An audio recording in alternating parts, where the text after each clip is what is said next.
মুরব্বী আমার আব্বা। এই জমিটা আমার বড় ভাইয়ের নামে আমরা 2022 সালে ক্রয় করছি। ক্রয় করার পরে এই জমিটা এখানে 8 শতক জমি ক্রয় করছি। এটা সরালিয়া মৌজার 66 নং খতিয়ান 527 দাগ। এখানে 8 শতক জমি আমরা ক্রয় করি। এটা নব্বরশি বাস স্ট্যান্ড সংলগ্ন।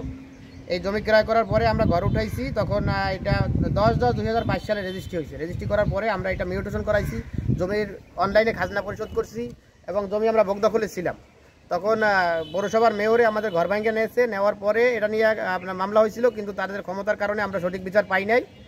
পরবর্তীকালে সরকার পলাই যাওয়ার পরে আমরা পরবর্তীতে কাজ করছি, কিন্তু আমাদের এই যে পৌরসভার মেয়রে পলাই গেছে ঠিকই, কিন্তু পৌরসভার তার দ্বারা দোসরেরা রয়ে গেছে, স্বৈরাচারের দোসরা রয়ে গেছে। এই দোসরেরা টিউনো স্যারের ভুল বুঝাইয়া আইনে আমার এখানে আমার কাজ বন্ধ করে দিয়েছে। আমার 15 জন লেবারের একদিনের বিল আমি দিছি কাজ না করাইয়া, এবং আমাদের সিমেন্ট গোলা ছিল এগুলো সব ফেলাই দিতে হয়েছে। এই ইটটিট এখনও সরানো ছিটানো আছে আমার এখানে।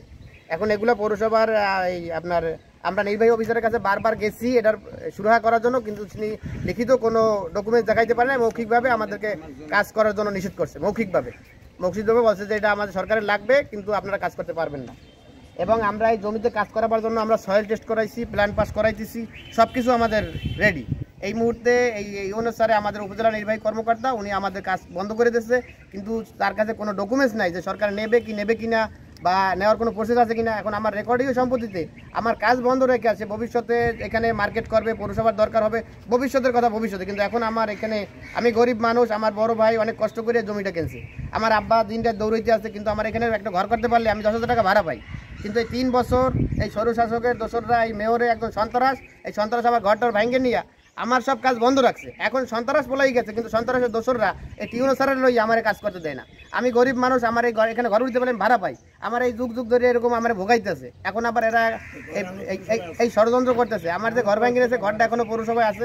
বিভিন্ন সময় মেয়রের শ্বশুরে আমার কাছে 15 লাখ টাকা চাইছে, কখনো 16 লাখ টাকা চাইছে। এবং পৌরসভার যে আমিন জামাল শাহ, ও একবার আমার কাছে 6 লাখ টাকা চাইছে, বলছে আমার কেউ দেওয়া লাগবে না, আমার একারে 6 লাখ টাকা দাও, আমি মীমাংসা করে দিই। টাকা না দেওয়ার কারণে এইগুলো ওরা পিছনে ষড়যন্ত্র করতেছে।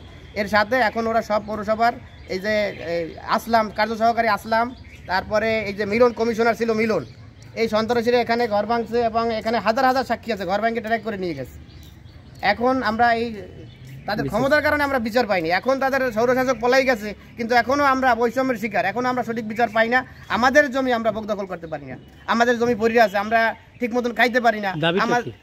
এখন আমাদের বর্তমান প্রশাসন, বর্তমান সরকার সবার কাছে দাবি হইল যে যাতে আমার এই রেকর্ডিং জমি, আমার কেনা জমি সম্পত্তিটা যাতে আমি বুঝতে পাই এবং ঘর দরজা করতে পারি।